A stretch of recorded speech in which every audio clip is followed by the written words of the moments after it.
الشيطان اللعين الرجيم. بسم الله الرحمن الرحيم. الحمد لله الذي لا يبلغ بالحق القائل ولا يحصي نعمه العبد ولا يودي حقه المجتهدون. الذي لا يدركه ضعف الهمم ولا يناله قوس الفتن. الذي ليس لصفته حد محدود ولا جعل موجود ولا أجل ممدود. وترى الخلائق بقدرته ونشر الرياح برحمته وقدر بالصخور ميدان أرضه. والصلاة والسلام على سيد الأنعام مولانا وللثقلين جد الحسن والحسين أبي الزهراء وأبي القاسم محمد.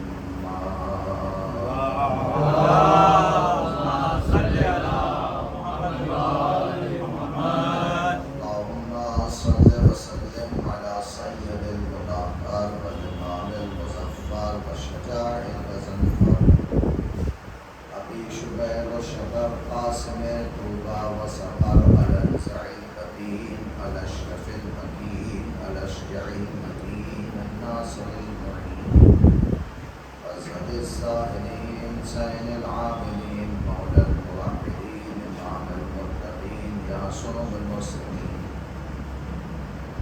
الوالي والولي السيد الرزي الإمام الجليل مظهر العجائب مولد القدائم صاحب معجزات الغرائب منكس الأعيان صاحب المعجزات والممدوح فيه اللذات السائعات غالب على كل غالب مطلوب بكل غالب مولانا علي بن أبي طالب.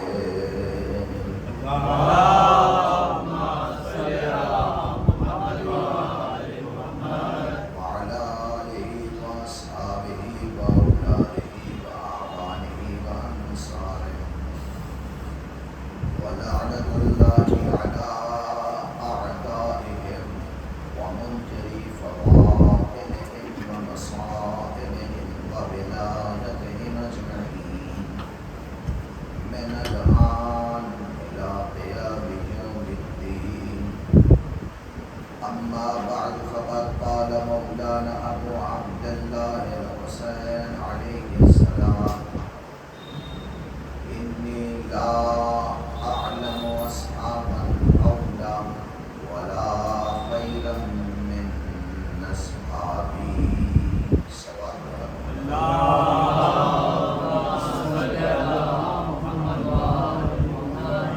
جل کر کے اس سے بہتر انداز میں غور سے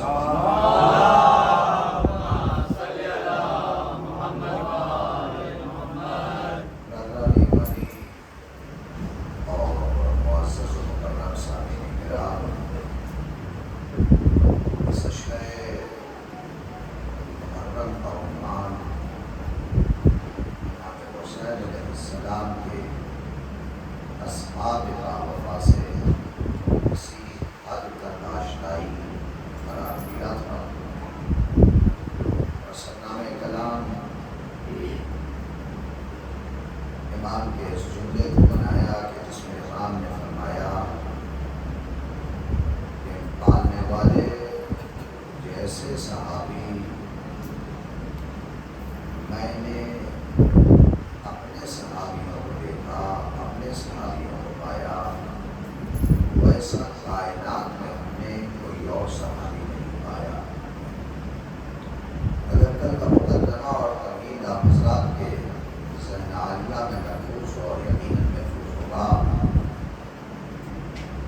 سننے والے کو پسند نہیں کرتا ہے۔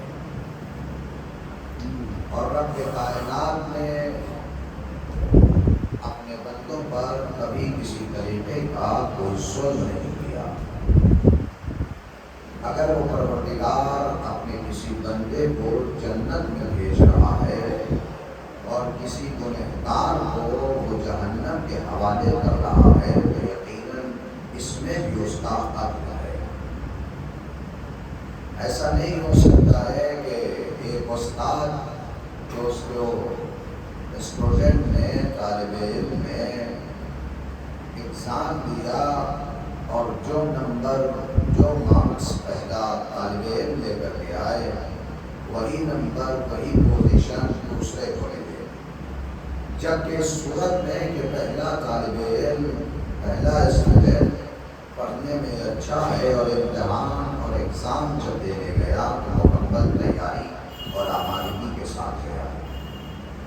دوسرا کسی طریقے کی، کسی قسم کی کوئی محنت نہیں، کسی قسم کی کوئی مشقت نہیں، کسی قسم کی اس نے صحبتوں کو برداشت نہیں کیا، پڑھا نہیں، لکھا نہیں، استاد اور ٹیچر کی بات کو اس نے غور سے سنا نہیں۔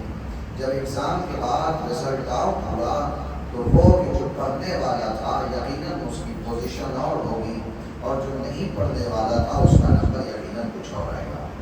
اگر ایک استاد اپنے دونوں شاگردوں کو ایک جیسا نمبر دے دے تو یقیناً وہ جو پڑھنے والا ہے اپنے استاد سے کہے گا کہ ہم نے ساری رات محنتیں کی، ساری رات مشقتیں کی، ہم نے کتابوں میں آنکھیں گڑائی، آپ نے جو بتایا ہم نے وہ نوٹ بنایا، وہ ہم نے لکھا، اور وہ کہ جو کبھی پڑھتا ہی نہیں تھا، کبھی لکھتا ہی نہیں تھا، کبھی پڑھائی کی طرف توجہ نہیں، کبھی کوئی نوٹ بک نہیں بنایا، کبھی اس نے کچھ لکھا نہیں، ایگزام کے رزلٹ جو نمبر میرا ہے وہی اس کا ہے، تو اب یہ کہے گا استاد ایسا ہے کہ آپ نے ہمارے اوپر ظلم کیا ہے۔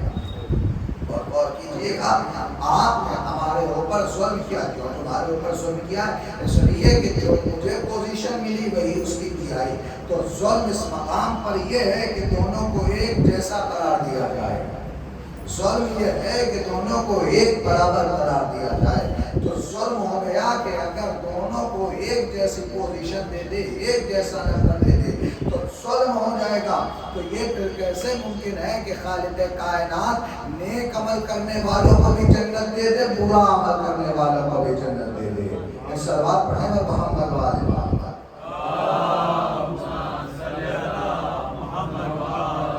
اس کے عدل کا تقاضا یہ ہے کہ نیک اعمال انجام دینے والوں کو جنت اور برے اعمال انجام دینے والوں کو جہنم کی آگ کے حوالے کر دے، جہنم کی آگ کے حوالے کر دے۔ میرے عزیزوں آپ غور کیجئے گا، امام حسین علیہ السلام کے صحابی سے ظلم اور استکبار کے خلاف تھے، مگر آج اس سے پہلے کچھ بیان کروں، ایک اہم میسج اور پیغام اس فرش رضا کی اہمیت کے عنوان سے آپ کے گزار کرنا چاہتا ہوں۔ ایران کے ایک شہید ہیں کہ جن کا نام ہے شہید عباس بابائی، شہید عباس بابائی، بہت عظیم شہید ہے۔ ایران اور عراق کی جنگ چھڑی ہوئی تھی کہ شہید عباس بابائی نے آ کر کے امام خمینی سے یہ کہا، اللہ خمینی سے یہ کہا کہ مجھے چند روز کی چھٹی چاہیے، مجھے چند روز کی چھٹی چاہیے۔ آیت اللہ کہتے ہیں کہ یہ بتاؤ عراق اور ایران کی جنگ چھڑی ہوئی ہے اور ایسے عالم میں کہ جنگ اپنے شباب پر ہے، تو پھر تمہیں چھٹی کی ضرورت کیا پڑ گئی؟ تم کیوں آئے ہو چھٹی لینے کے لیے؟ کیا ہو گیا ہے تمہیں؟ کیا تمہیں پتہ نہیں ہے کہ جنگ ہو رہی ہے؟ تو شہید عباس بابائی نے فرمایا کہ کچھ دنوں کے بعد حسین کا محرم آنے والا ہے، پہچانے اپنی عظمتوں کو، پہچانے اپنی منزلت اور قدر و قیمت کو۔ حسین ابن علی کا محرم آنے والا ہے، پھر محرم آنے والا ہے تو شہید عباس بابائی تمہیں کرنا کیا ہے، کرنا کیا چاہتے ہو؟ کہا ہمیں چند روز کی آپ چھٹی دے دیجئے تاکہ میں کسی دیہات میں جا کر کے، کسی گاؤں میں جا کر کے، کہ جہاں کے لوگ مجھے پہچانتے نہ ہوں، جہاں کے لوگ مجھے جانتے نہ ہوں، جہاں کے لوگ مجھے آشنا نہ ہو، میں اس گاؤں میں جا کر کے امام حسین علیہ السلام کے عزاداروں کی خدمت کر سکوں، امام حسین علیہ السلام کے عزاداروں کی خدمت کر سکوں۔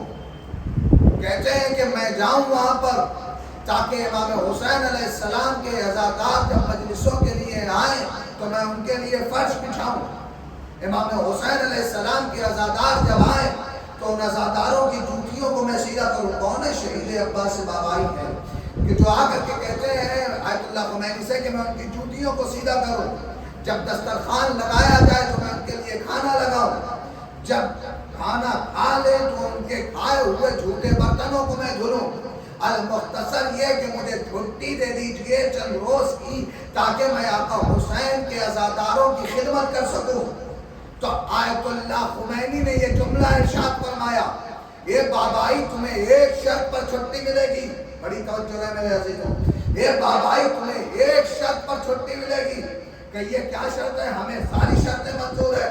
اے عباس بابائی تمہیں ایک شرط پر چھٹی ملے گی، اور وہ شرط یہ ہے کہ جب عزاداروں کے نظر حسین کھانے کے بعد تم برتنوں کو دھلنا شروع کرنا تو کچھ برتن میں میری طرف سے نیت کر لینا۔ صلوات پڑھیں بر محمد وآل محمد۔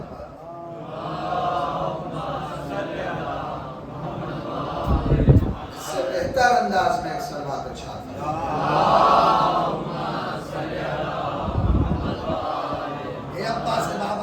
برتن میری نیت سے دھل دینا، اس شرط پر میں تمہیں چھٹی دے رہا ہوں۔ اور کہاں جانا ہے؟ ایسے علاقے میں جہاں مجھے کوئی جانتا نہ ہو۔ اور ہمارا مزاج کیا ہے؟ جس کی مجلس ہے وہی فرش بچھائے گا، جس کی مجلس ہے وہی اہتمام کرے گا۔ کچھ چیزیں اس سے اوپر کی ہمیں سوچنے کی ضرورت ہے۔ جب معرفت آ جائے گی تو پھر مجلس نہ ہماری نہ تمہاری، مجلس بس حسین کی ہوگی۔ اور کر رہے ہیں یہ شہید عباس بابائی، اس کا مطلب یہ کہ آیت اللہ خمینی کہہ رہے ہیں کہ جانا کچھ برتن ہماری طرف سے دھل دینا۔ یہ تب ہوتا ہے کہ جب معرفت کے اعلیٰ پیمانے پر انسان ہو، اعلیٰ درجے پر انسان ہو۔ یہ ساری چیزیں اس وقت آتی ہیں۔ جا کر کے برتن دھل دینا، شاید تمہاری اس نیت کی وجہ سے بی بی فاطمہ ہمیں کچھ اجر عطا کر دے۔ ایک صلوات پڑھیں عصمت حضرت صاحب۔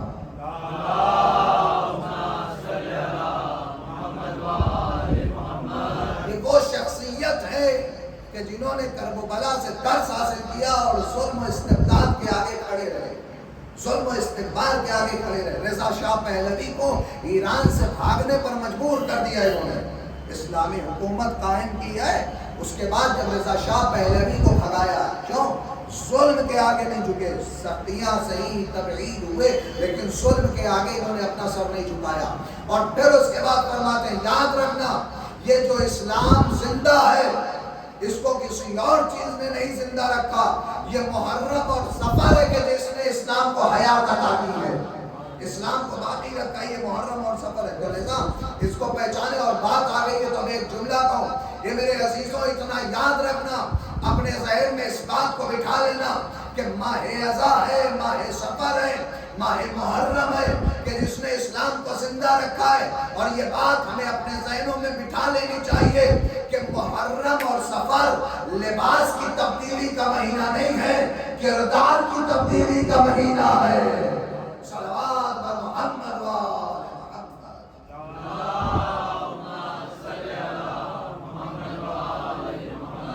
لباس کی تبدیلی کا مہینہ نہیں ہے محرم اور سفر، کہ رنگ و دیگر رنگ کے لباس اتار کر کے لال پیلے رنگ کے لباس اتار کے کنارے کر دیے جائیں اور سیاہ لباس پہن لیا جائے۔ نہیں، جو ہمارے دلوں پر سیاہ نقطہ ہے، سیاہ لباس پہننے کے بعد اسے دور کرنے کی ضرورت ہے۔ اور کر رہے ہیں تو یہ آقا حسین ابن علی کا ایک عظیم درس ہے کہ جو مولا نے کربلا کے میدان میں لیا ہے۔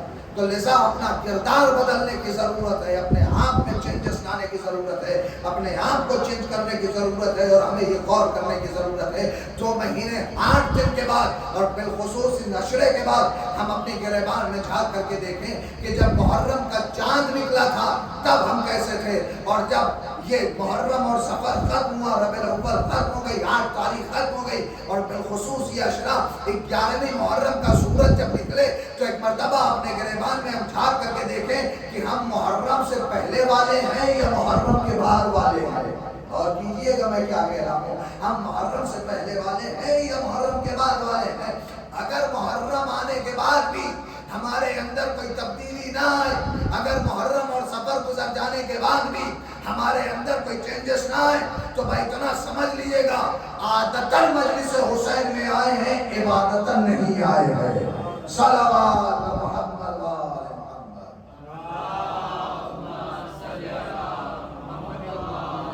حسین جو گئے ہیں کربلا میں کردار سازی کرنے کے لیے، کردار بنانے کے لیے حسین ابن علی گئے۔ میں پھر آپ جملہ کہہ رہا ہوں، کربلا کے میدان میں ہمیں کوئی ایک حسین کا صحابی دکھا دے کہ جہاں حسین کا کسی ایک صحابی کے کردار پر حسین ابن علی کی فوج سے جڑ جانے کے بعد کسی طریقے کا کوئی ٹھپا، کم وقت نہیں گزارا ہے، بہت سارے صحابیوں نے بہت سارے وقت گزارے ہیں، کوئی ایک ڈبہ ان کے دامن پر آپ ہمیں دکھا دیے۔ کردار سازی کیا حسین ابن علی نے، کردار بنایا ہے، اور کیسے کیسے کردار بنایا ہے، عجیب انداز سے حسین کردار سازی کر رہے ہیں۔ کبھی حر کو پانی پلا کر کے کردار سازی کر رہے ہیں، کبھی زہیر ابن قین کو بلا کر کے کردار سازی کر رہے ہیں، کبھی راستے میں کوئی مل گیا کردار سازی کر رہے ہیں۔ آج حسین کی ایک ایسی کردار سازی پڑھنے جا رہا ہوں کہ حسین ابن علی نے ایسا کردار بنایا کہ تھا عیسائی مذہب کا، لیکن حسین جب اس کے پاس پہنچے تو وہ حسینی بن گیا۔ یقیناً آپ کا ذہن پہنچ گیا ہوگا کہ میں کس کی گفتگو کرنے آج جا رہا ہوں۔ حضرت وہب کلبی، تاریخ یہ کہتی ہے کہ وہب کلبی عیسائی مذہب پر تھے۔ کیا مذہب تھا وہب کلبی کا؟ عیسائی مذہب تھے، اور حسین ابن علی نے ان کو اپنی طرف بلایا، ان کو اپنی طرف کھینچا۔ وہب کلبی کوئی عام شخصیت نہیں تھی، بلکہ حسین ابن علی کے صحابی ہیں کہ جن کا احترام ہمارے اوپر واجب ہے، ہمارے اوپر فرض ہے۔ وہ جو پہلے تھے وہ تھے، لیکن 10 محرم کے بعد وہب کلبی کیا ہے، اس نقطے پر غور کرنے کی ضرورت ہے۔ کون ہے وہب کلبی؟ کوئی بہت بڑے گھرانے سے وہب کلبی کا تعلق نہیں ہے۔ وہب کلبی گلبانی کرتے ہیں، یعنی جو عرب کے کوفے کے رہنے والے ہیں، اطراف کوفہ میں کسی مقام کے رہنے والے ہیں، جن لوگوں کے پاس بہت زیادہ بھیڑ اور بکریاں ہوتی تھیں تو اس کو گلہ کہا جاتا ہے عربی اردو میں، اور گلبان کہتے ہیں اس چرواہے کو کہ جو اس کو چرایا کرتا ہے۔ تو ان کا پیشہ یہ تھا کہ گلبانی کیا کرتے تھے، گلبانی کیا کرتے تھے، لوگوں کی بھیڑ اور بکریوں، اونٹ اور گائے کو لے لیا کرتے تھے اور پھر اس کے بعد چرایا کرتے تھے۔ بڑی توجہ ہے، صحراؤں میں نکل کے چرا رہے ہیں تو چرواہا تھے، مگر آپ اندازہ لگائیں کہ حسین نے کس مقام سے اٹھا کر کے وہب کلبی کو کس مقام پر رکھا ہے۔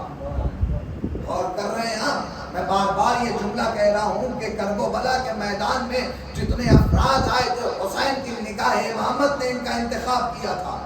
بہت سارے لوگ امام حسین علیہ السلام کے پاس آئے تھے کہ جنہوں نے امام علیہ السلام کو مشورہ دیا تھا۔ امام علیہ السلام نے جا کر کے کسی ایک شخص سے یہ کہا کہ آپ حق کے لیے ہم جا رہے ہیں، تمہیں چلنا ہے، تم ہمارے ساتھ چلو گے؟ اس نے صاف لفظوں میں انکار کرتے ہوئے کہا، مولا یہ ہمارا گھوڑا آپ کے ساتھ، یہ ہماری تلوار آپ کے ساتھ، یہ ہمارے زرہ آپ کے ساتھ، اے مولا آپ جو لے جانا چاہتے لے جائیے، مگر ہم آپ کے ساتھ نہ جائیں گے۔ تو حسین ابن علی نے کہا تیرے گھوڑے کی ضرورت نہیں، تیرے تلوار کی ضرورت نہیں، تیرے زرہ کی ضرورت نہیں، اگر مجھے ضرورت ہے تو تیری ضرورت ہے، تو یہ بتا کہ تو ہمارے پاس آئے گا کہ نہیں آئے گا۔ اور غور کیجئے گا، تو ہمارے پاس آئے گا کہ نہیں آئے گا؟ تو اس نے صاف انکار کر دیا کہ مولا ہم آپ کے پاس نہیں آئیں گے، ہم آپ کے ساتھ نہیں جائیں گے۔ تو ہر ایک کے مقدر میں حسینی ہونا نہیں لکھا تھا۔ حسین کی نگاہ امامت انتخاب کر رہی تھی، کسے انتخاب کرنا؟ تو چرواہا تھے، چرانے کے لیے جاتے تھے۔ جناب زہیر ابن قین نے کبھی حرام غذا نہیں کھائی، تو اب میں رک کر کے ایک جملہ کہوں، اس کا مطلب یہ ہے کہ حسینی بننے کی پہلی شرط یہ ہے کہ انسان کو حلال غذا کھانا پڑے گا۔ صلوات پڑھے گا محمد و آل محمد۔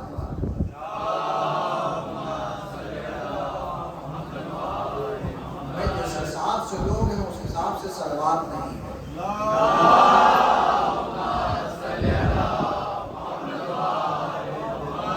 صلوات کی بڑی عظمت ہے، صلوات کی بڑی فضیلت ہے۔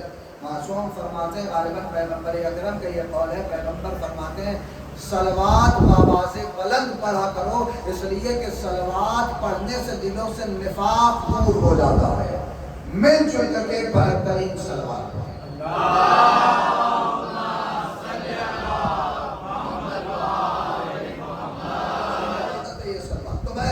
تو پہلی شرط یہ ہے حسینی بننے کے لیے کہ حرام غذا سے بچنا پڑے گا، حرام کھانے سے بچنا پڑے گا۔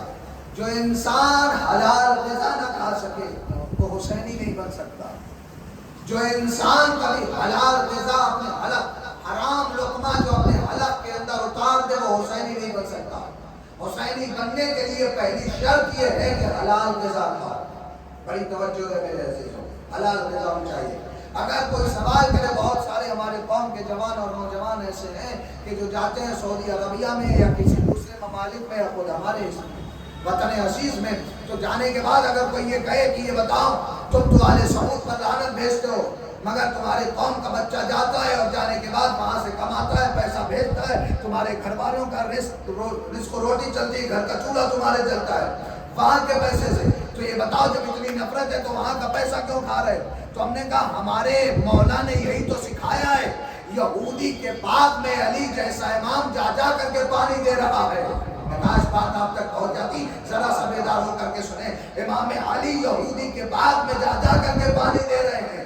اگر علی چاہتے تو کیا نہ ہو جاتا، زمین کی طرف اشارہ کرتے زمین سونا اگل دیتی، جس چیز کو کہہ دیتے دیوار، پیڑ، پتے، درخت، جس چیز کو اشارہ کرتے وہ تمام کی تمام چیزیں جواہرات میں بدل جاتی۔ مگر کائنات کا امیر یہودی کے باغ میں جا کر کے پانی دیتا، اس سے جو جو ملتا وہ گھر میں لاتا، اور فاطمہ زہرا چکی میں پیس کر کے اس کی روٹی بناتی۔ یہ دنیا والوں، ہمارے مولا نے ہمیں یہی تو سکھایا ہے۔ اتنا یاد رہے کہ جب کبھی بھی کھانا حلال کھانا، چاہے تمہیں کسی کافر کے یہاں کیوں نوکری نہ کرنی پڑ جائے، تمہیں یہودی کے یہاں نوکری کیوں نہ کرنی پڑ جائے، مگر جب کھانا تو حلال کھانا۔ ہمارے امام نے ہمیں یہی بتایا ہے، جب بھی کھانا حلال کما کر کے کھانا، کسی کا لوٹ کر کے مت کھانا۔ صلوات محمد و آل محمد۔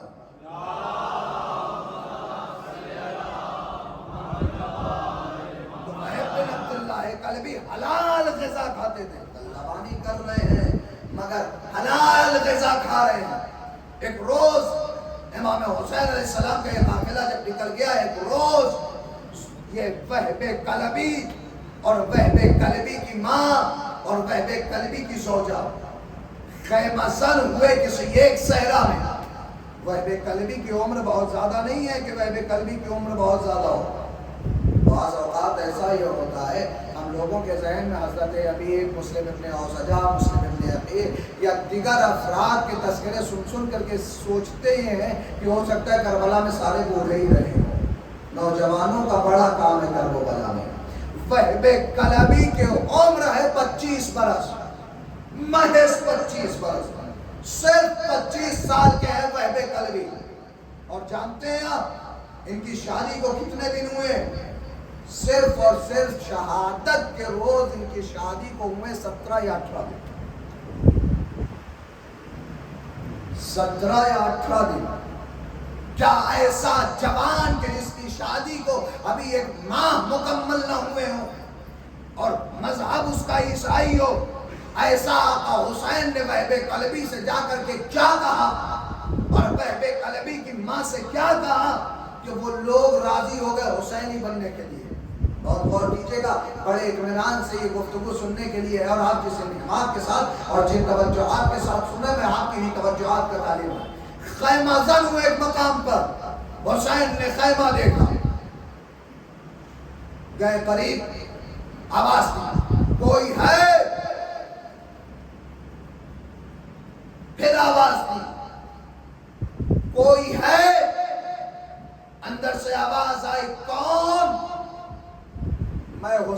ابن علی خیریت؟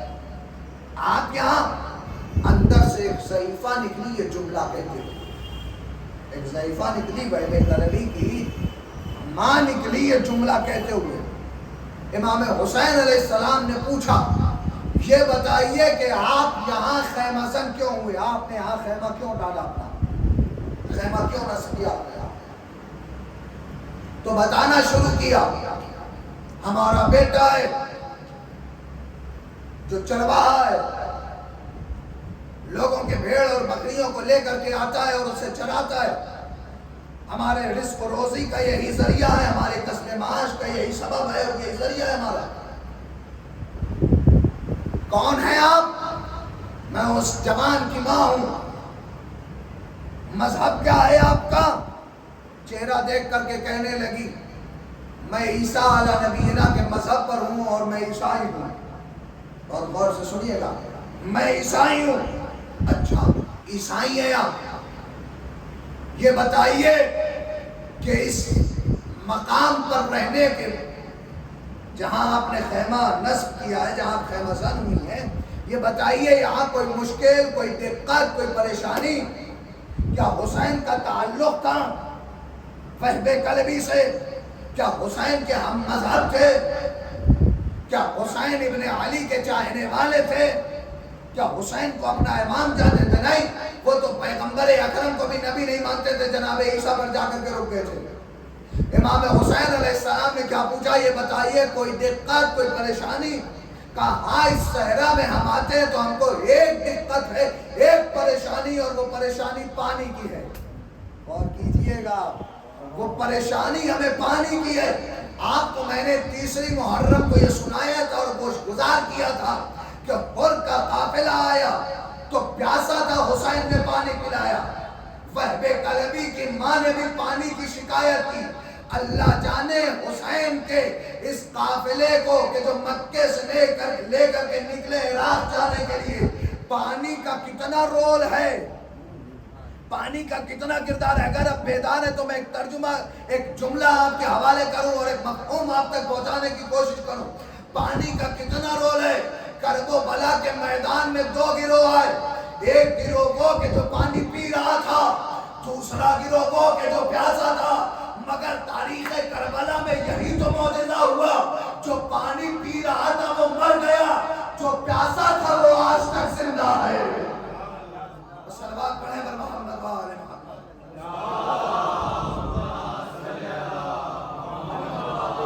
عجیب رول ہے اس پانی کا حسین کی زندگی میں، مکے سے لے کر کے کربلا تک جانے میں۔ کیا دقت ہے، کیا پریشانی ہے تمہیں؟ پانی کی ہمیں دقت ہے، پانی کا انتظام کرنا ہے۔ ہاں، پانی کا انتظام کرنا ہے، پانی کا انتظام کرنا ہے۔ اب حسین ابن علی پانی کا انتظام کیسے کرے؟ یقیناً صحرا تھا اور وہ زمانہ تھا تقریباً جس وقت امام حسین علیہ السلام نکلے 1384 سال پہلے کی بات ہے۔ ربا روی میں 1400 سال کہہ لیے جاتے ہیں، مگر اگر جوڑیں گے، آپ کیلکولیٹ کریں گے تو یہ 1350 سال چل رہا ہے امام حسین علیہ السلام کی شہادت کو ہوئے۔ تو ہجرت ایک سال کم کر دیے، 1384 سال۔ بہرحال اس سے غرض نہیں، اس سے مجھے مطلب نہیں ہے، 1384 سال پہلے کی بات ہے۔ اس وقت یقیناً بورنگ کا سسٹم تو کوئی تھا نہیں کہ لے کر کے جاتے اور زمین میں نل کو لگاتے اور اس سے پانی نکل آتا۔ تھا تو ساقی کوثر کا بیٹا، تو اس کو ان چیزوں کی ضرورت بھی نہیں تھی۔ اب پانی کی آپ کو سخت ضرورت ہے، پانی کے لیے آپ پریشان ہیں۔ ہاں، ہم پانی کے لیے پریشان ہیں۔ ایک مرتبہ جن افراد کو، بنی ہاشم کو، حضرت عباس ہو، علی اکبر ہو اور محمد، ان تمام افراد کو حسین نے رو کے رکھا تھا، ابھی آپ نہ آئیے گا، ہم جا رہے ہیں بات کرنے کے لیے۔ اب جیسے ہی سنا، ایک مرتبہ حضرت عباس سے آ کر کے امام حسین علیہ السلام یہ کہتے ہیں، عباس اب قریب آؤ۔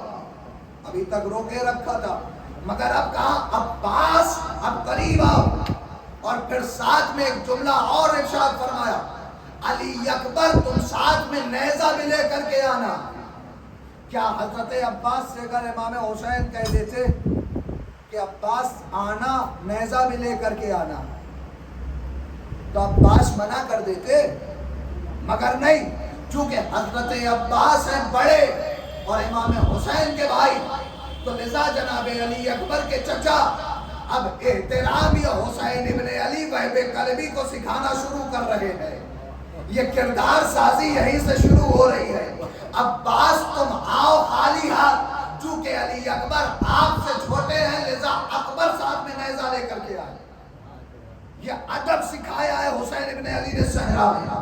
یہ بات آپ تک پہنچنی چاہیے میرے عزیزوں، اور ہمیں اس بات کا خاص خیال رکھنا چاہیے ہماری قوم کے بچوں اور نوجوانوں کو کہ ہم اپنے بزرگوں کا احترام کریں۔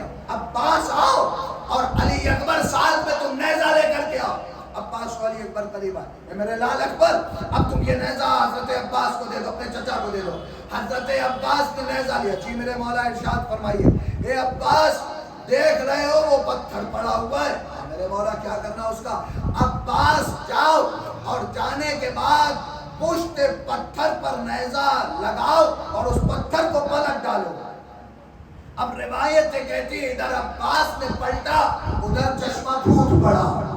یہ میرے مولا اگر یہ کام چاہتے تو آپ خود کر دیتے، انگلی کا اشارہ کرتے، پتھر اپنی جگہ سے ہٹ جاتا۔ ارے آپ کا بابا ہی تو تھا کہ جس نے انگلی پر لگے ہوئے ناخن کے اشارے کے ذریعے ڈوبتا ہوا سورج پلٹا دیا تھا۔ وہ آپ ہی کا بابا تھا کہ جس نے دو انگلیوں پر قلعہ خیبر کو، باب خیبر کو اکھاڑ کر کے رکھ ڈالا تھا۔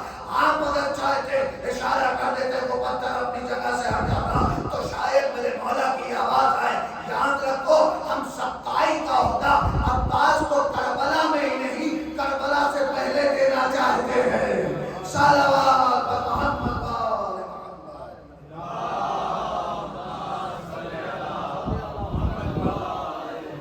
سبقائی کا عہدہ، یہ پانی پلانے کا عہدہ عباس کو ہم پہلے دے دیتے۔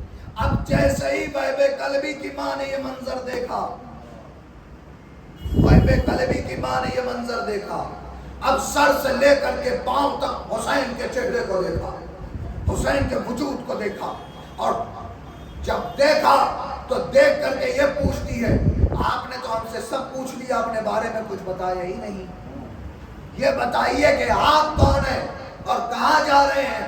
اب امام حسین علیہ السلام نے اپنا تعارف کرایا، کیا تم نے محمد مصطفیٰ صلوات پڑھیں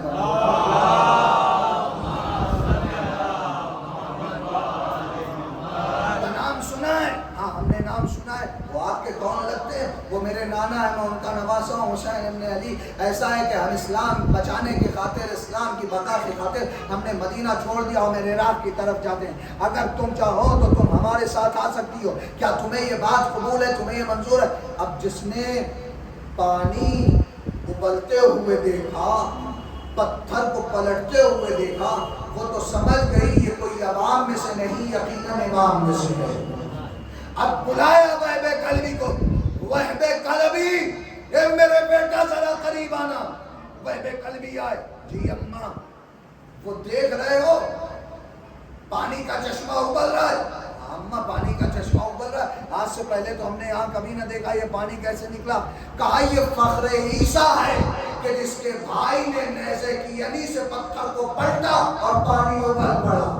اب میں جملہ کہوں، ماں کا کربلا میں عجیب کردار ہے، اور جب تک ماں مشقت نہ کرے، ماں زحمت نہ کرے، بیٹا عروج پر نہیں جاتا، بیٹا ترقی نہیں کرتا ہے۔ ماں اگر محنت کرے تو بیٹے کو کامیابی نصیب ہوتی ہے۔ ایک دلیل میں آپ کو دے دوں، جب تک مکے میں حضرت ہاجرہ نے کوہ صفا اور مروہ کے درمیان سعی نہیں کی تب تک زمزم نہیں نکلا تھا۔ آج بات آپ تک پہنچ جاتی، جب تک کہ ماں نے کوہ صفا اور زمزم کے درمیان سعی نہ کی تب تک زمزم نہ پھوٹا تھا۔ اور یہاں ایک ماں تھی کہ جو اب اپنے بیٹے کو حق پرستی پر لانا چاہ رہی تھی، حق پرست بنانا چاہ رہی تھی، حق کی دعوت دینا چاہ رہی تھی۔ اے بیٹا یہ دیکھو، یہ پانی نکلا ہے، یہ پانی پھوٹا ہے۔ تو عجیب منظر ہم نے دیکھا، وہاں بھی پانی پھوٹا تھا، چشمہ نکلا تھا، اسماعیل نے ایڑیاں لگی تھی، یہاں عباس نے نیزے کی یعنی سے پتھر پلٹا ہے، پانی نکل پڑا۔ آپ نے غور کیا، اس کا مطلب یہ ہے کہ ماں کا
نہیں تھا، جریری کا نہیں تھا، بلکہ ایک کہہ رہا تھا میری ماں نے مرحب نام رکھا، ایک کہہ رہا تھا میری ماں نے حیدر نام رکھا۔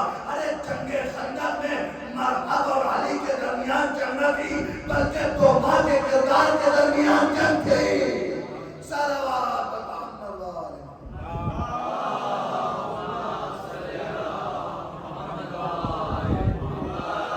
دو ماں کے کردار کے درمیان جنگ تھی۔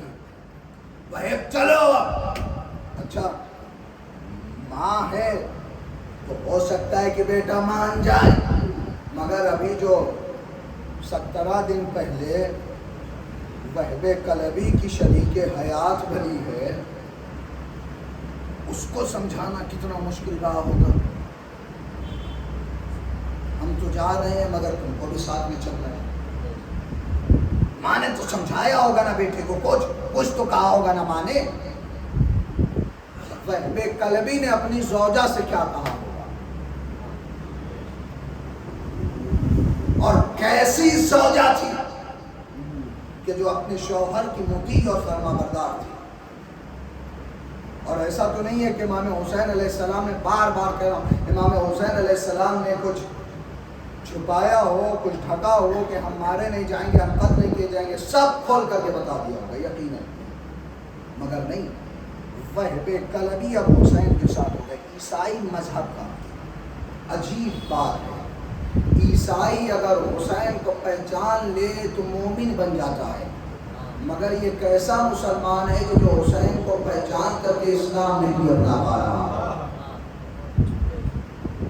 بات آ گئی ہے تو ایک اور بات کہتا چلوں۔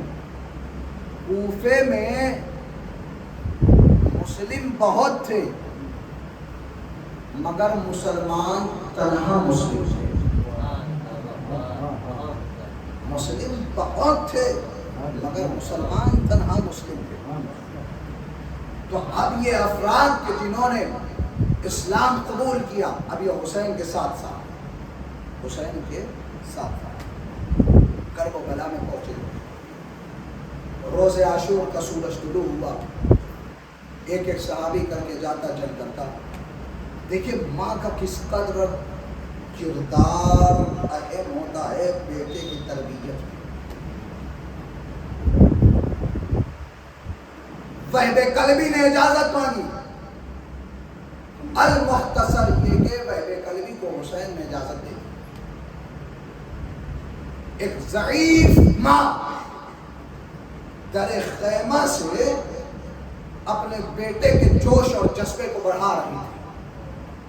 اے میرے لال، قدم کو پیچھے نہیں ہٹانا ہے، نصرت حسین سے پیچھے نہیں ہٹنا ہے۔ اے میرے لال، تمہیں اپنی جان قربان کر دینا ہے۔ وہب کلبی میدان میں پہنچے اور ایسی گھمسان کی جنگ ہوئی کہ فوج اعداء پیچھے ہٹنے پر مجبور ہو گئی۔ اس کا مطلب یہ ہے کہ چرواہا ہی نہیں تھا، حسین نے جسے چنا وہ بہت بڑا بہادر بھی تھا اپنے وقت کا، چرواہا ہی نہیں تھا، بہت بڑے بہادر بھی تھے۔ پیچھے ہٹ گئی فوج وہب کلبی کی جنگ کے بعد۔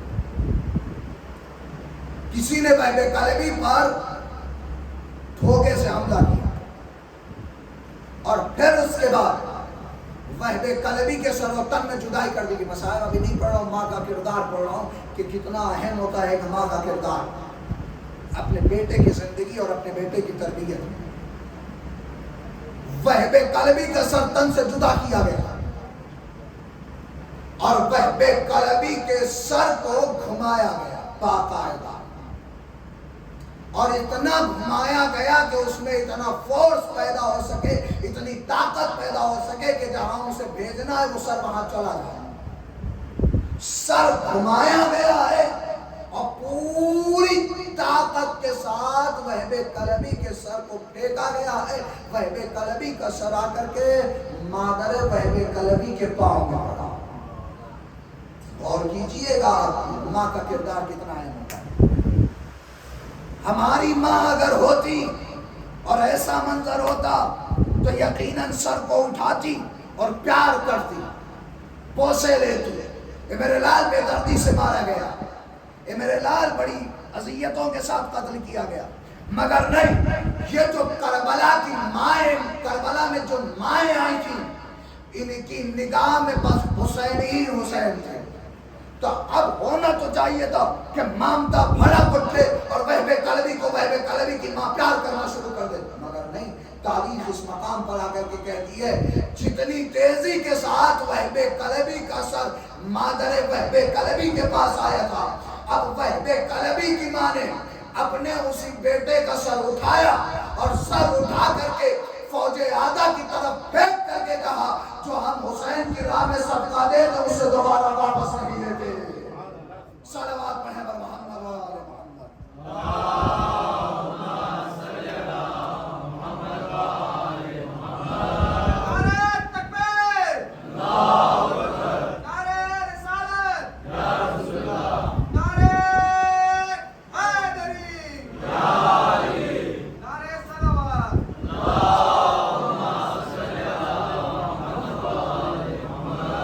یہ آسان تھا ایک ماں کے لیے، اور روایت کہتی ہے کہ اس بہادر ماں نے جب اپنے بیٹے کے سر کو پھینکا ہے تو اس سے ایک دشمن مرا بھی ہے۔ کیسی ماں تھی یہ کرب و بلا کے میدان میں، کیسی مائیں تھی کرب و بلا کے میدان میں۔ جب ماں ایسی ہو تو بیٹا پھر یقیناً شجاع اور بہادر پیدا ہوتا ہے۔ جب ماں ایسی ہو، معاف کیجئے گا مجھے، شاید کسی کو میری یہ بات تھوڑی سی عجیب لگے، مگر میں کہنے کا جی چاہتا ہے۔ آج کل صاحب ایک ٹرینڈ یہ چل گیا ہے کہ اب امام علی علیہ السلام کی ہوئی جنگوں کو نہ پڑھا جائے۔ میں آپ سے پوچھتا ہوں کہ بتائیے کتنا دن ہوا آپ نے کبھی جنگ خیبر مکمل تفصیل کے ساتھ سنا ہو؟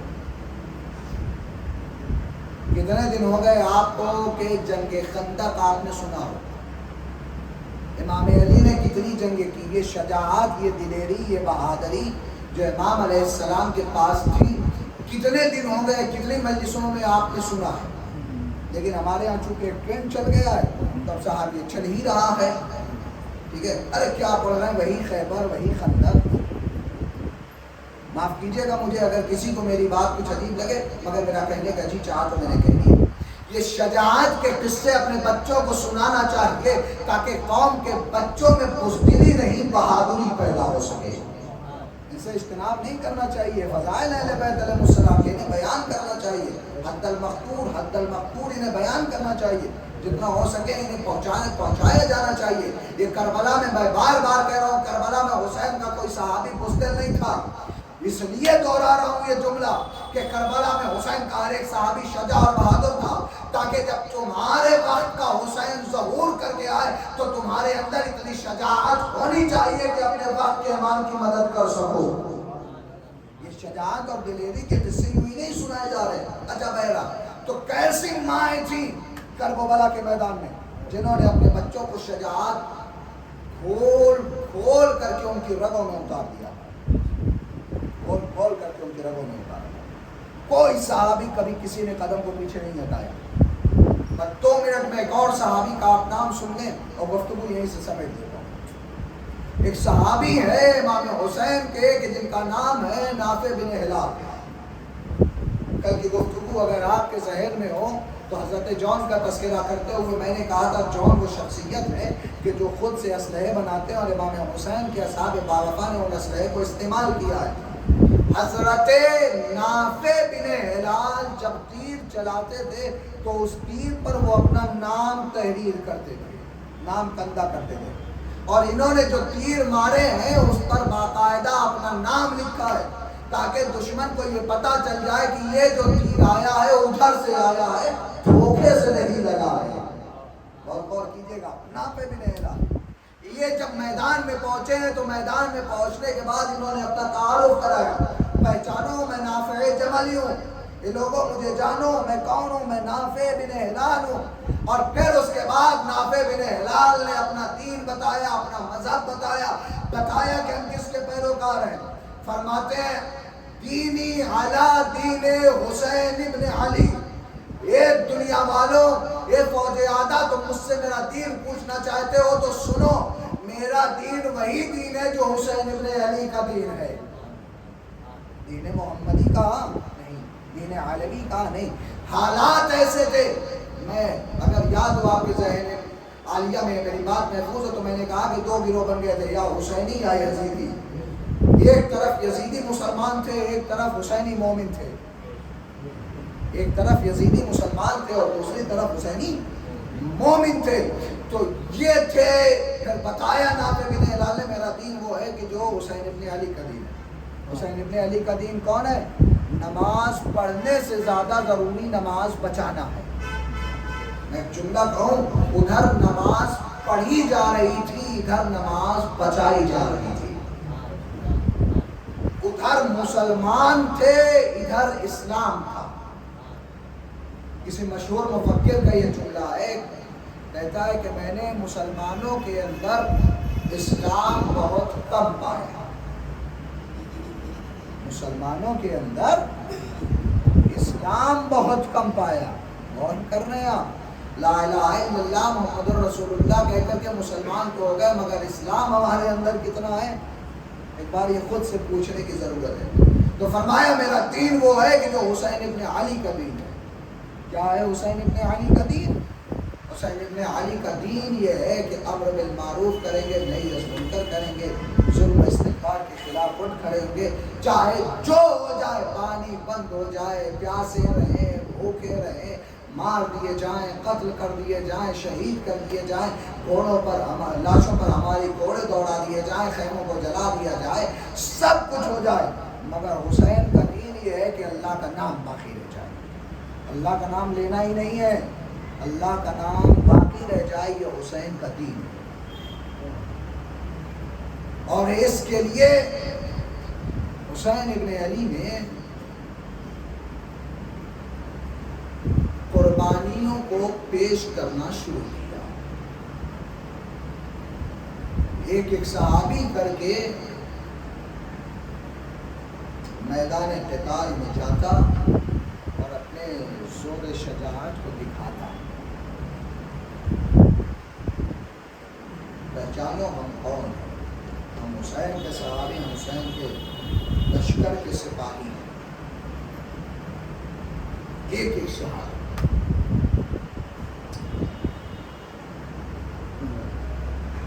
آج حسین کے ایسے صحابی کا مسائل پڑھنے جا رہا ہوں کہ جو حسین کے بھائی حسن کی نشانی،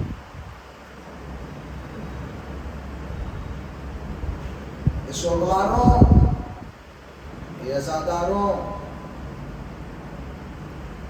لو ماہ عزا تم سے رخصت ہونے کو ہے، حسین تم سے رخصت ہونے کو ہے۔ آج کتنی محرم ہو گئی ہے؟ 7۔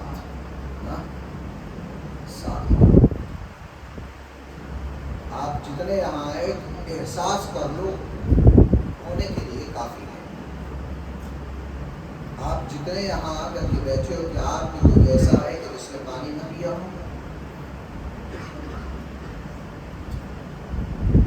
آپ جتنے یہاں آ کر کے بیٹھے ہو کہ آپ میں کوئی ایسا ہے کہ جس نے کھانا نہ کھایا ہو، نہیں نا؟ مجھے بھی پیاس لگتی ہے، مجلس کے دوران میں پانی پیتا ہوں، تو آپ میں کوئی ایسا نہیں ہے نا کہ جو بھوکا ہو، جو پیاسا ہو۔ لیکن یہی 7 محرم سن 61 ہجری تھی جب چھوٹے چھوٹے بچے کہہ رہے تھے آئے پیاس۔ احساس کرو اس منظر کو، احساس کرو اس ماحول کو، درک کرو کہ جب 4 برس کی بچی نے آ کر کے اپنے بابا سے یہ کہا ہوگا بابا مجھے پانی چاہیے۔ اولاد والے اکثر یہاں پر بیٹھے ہوئے ہیں، اولاد والوں سے میرا ایک سوال ہے اور اس چیز کو وہ سمجھ سکتے ہیں، اللہ نہ کرے کبھی کسی باپ پر کوئی ایسا وقت آ جائے کہ اس کی چھوٹی بیٹی کچھ مانگے اور وہ باپ دے نہ سکے۔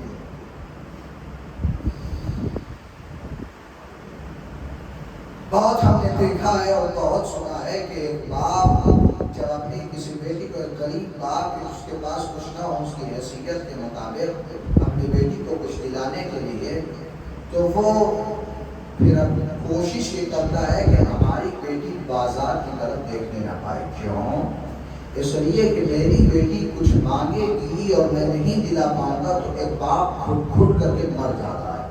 احساس کر سکتے ہو نا آپ اس جملے کو کہ بیٹی اگر کچھ کہے کہ بابا یہ دلا دو، بابا یہ دلا دو، بابا یہ چیز چاہیے، بابا یہ چیز مجھے چاہیے، بیٹی اگر ضد کرتی رہے اور باپ نہ دلا پائے تو باپ اپنے آپ کو کوستا رہتا ہے، باپ اپنے دل میں گھٹتا رہتا ہے، باپ اپنے آپ کو بے چین پاتا ہے۔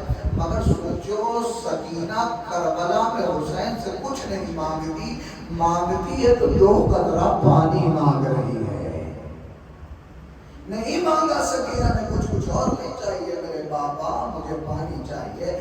آج 7ویں محرم سے سوگوارو خیمے میں پانی ختم ہو گیا تھا، چھوٹے چھوٹے بچے آ کر کے کہتے تھے چچا پانی بڑی پیاس لگی ہے، اے بابا پانی بڑی پیاس لگی ہے، اے بھیا العطش بڑی پیاس لگی ہے۔ اے سوگوارو کربلا میں قیامت کی گھڑی گزر گئی۔ ازادارو روایت یہ کہتی ہے کہ جب شب عاشور آئی تو امام حسین علیہ السلام نے اپنے سارے صحابیوں کا نام لیا اور محضر شہادت پڑھ کر کے تمام صحابیوں کو سنایا، تمہارا نام ہے، تمہارا نام ہے، حبیب آپ کا بھی نام ہے، زہیر آپ کا بھی نام ہے، مسلم ابن اوسطہ آپ کا بھی نام ہے، سارے لوگوں کا نام ہے۔ ایک مرتبہ حسن کے نشانی قاسم ہوتے اٹھ کر کے کہتے ہیں چچا جان کیا ہمارا نام محضر شہادت میں نہیں ہے؟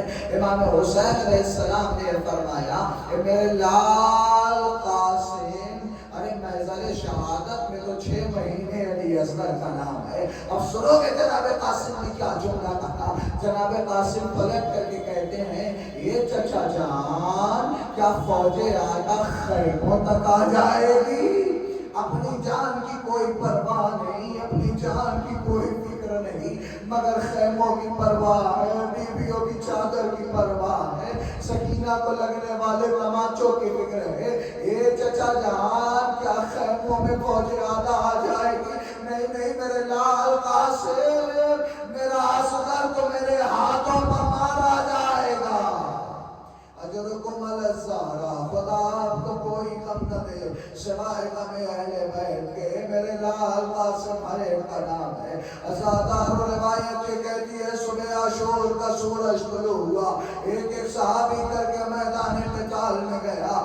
جتنی دیر قاسم کو اجازت دینے میں حسین نے لگائی ہے اتنی دیر کسی اور کو اجازت دینے میں نہ لگائی۔ قاسم آتے اے چچا جان اب مجھے بھی جان قربان کرنے دیجئے، اے چچا جان اب مجھے بھی اپنی جان آپ پر نثار کرنے دیجئے۔ اے میرے لال قاسم میں تجھے کیسے اجازت دے دوں؟ اے میرے لال قاسم تو میرے بھیا حسن کی نشانی ہے نا۔ قاسم کو اجازت نہ مل رہی تھی۔ اب روایت یہ کہتی ہے، ارباب مقاتل نے یہ جملہ لکھا، قاسم نے اپنے گھٹنوں میں منہ رکھا، منہ رکھ کر کے رونے لگے، اجازت نہیں مل رہی ہے۔ جناب ام فروا نے دیکھا کیسی مائیں تھی کربلا کی کہ جو اپنے لال کو آمادہ کر کے میدان میں بھیج رہی تھی، مقتل میں بھیج رہی تھی۔ میرے لال جا مرنے کے لیے، میرے لال جا شہید ہونے کے لیے، میرے لال قاسم ابھی تک تم کہہ نہیں ہو، ایسا نہ ہو تیرا چچا مارا جائے اور تو زندہ رہ جائے۔ ازادارو روایت کہتی ہے جناب قاسم نے تڑپ کر کے کہا اے اماں میں بار بار چچا کے پاس اجازت لینے گیا مگر میرا چچا مجھے جانے نہیں دیتا۔ اب جناب ام فروا یہ کہتی ہے اے بیٹا قاسم تو بڑا چھوٹا رہا ہوگا، تو بہت چھوٹا تھا، یقیناً تجھے یاد نہیں ہوگا جب تیرے بابا کا وقت آخر تھا نا تو تیرے داہنے ہاتھ پر تیرے بابا نے لکھ کر کے ایک تعویذ بنایا تھا اور یہ کہا تھا جب کوئی مشکل وقت آ جائے تو یہ تعویذ کھول کر کے پڑھ لینا، ارے اب تیرا چچا ہمارا مولا نرغے آدھا میں گرا ہو، اس سے زیادہ مصیبت کیا ہوگی؟ اجرکم الزہرا، اس سے زیادہ مصیبت کیا ہوگی؟ یہ میرے لال قاسم تعویذ کو کھولنا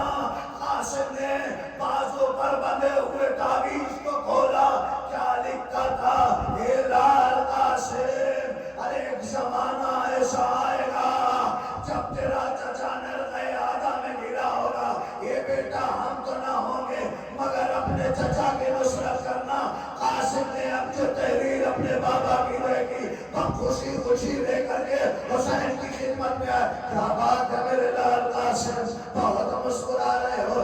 یہ چچا بابا کی ایک وصیت لے کر کے آیا ہو, بابا کی ایک تحریر لے کر کے آیا ہو. حسین نے جو بھیا کی تحریر کو دیکھا, آنکھوں سے لگایا, بھیا یاد آ گیا, مدینے کا سارا منظر یاد آ گیا. یہ لال قاسم جاؤ, خدا حافظ. یہ لال قاسم جاؤ, خدا حافظ. اکبر نے سوال کیا, عباس نے سوال کیا, حسین نے سوال کیا. روایت کہتی ہے جب قاسم نکلنے لگے تو دشمن میں سے کسی نے بڑھ کر کے یہ کہا کہ جب قاسم نکل رہے تھے تو ایسا لگ رہا تھا کہ جیسے 14ویں کا چاند نکل رہا ہو. ارے جو دشمن کی نگاہ میں چاند لگتا ہو وہ اپنے ماں کی نگاہ میں کیسا ہوگا.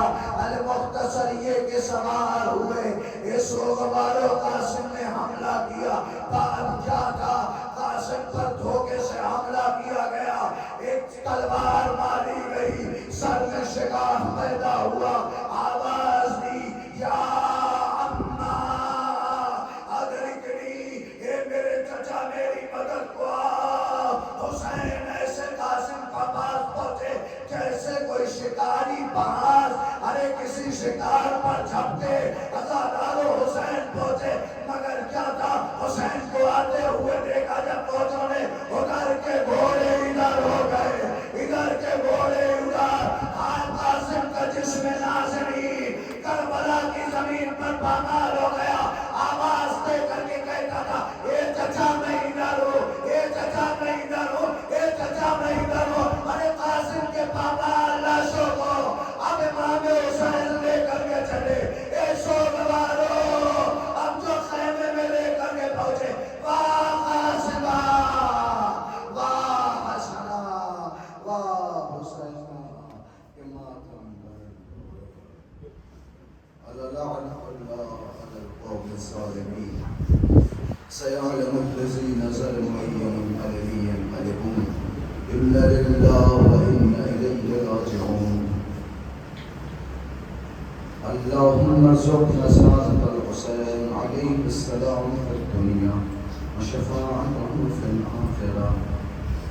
اللهم ارزقنا سعادة الحسين عليه السلام في الدنيا وشفاعته في الآخرة. اللهم ارزقنا سعادة الحسين في الدنيا وشفاعته في الآخرة بحق محمد وآله الطاهرة.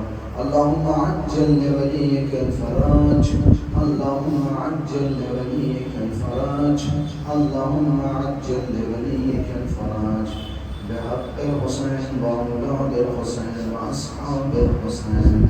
ربنا تقبل منا إنك أنت السميع العليم. مع الحسين.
ایک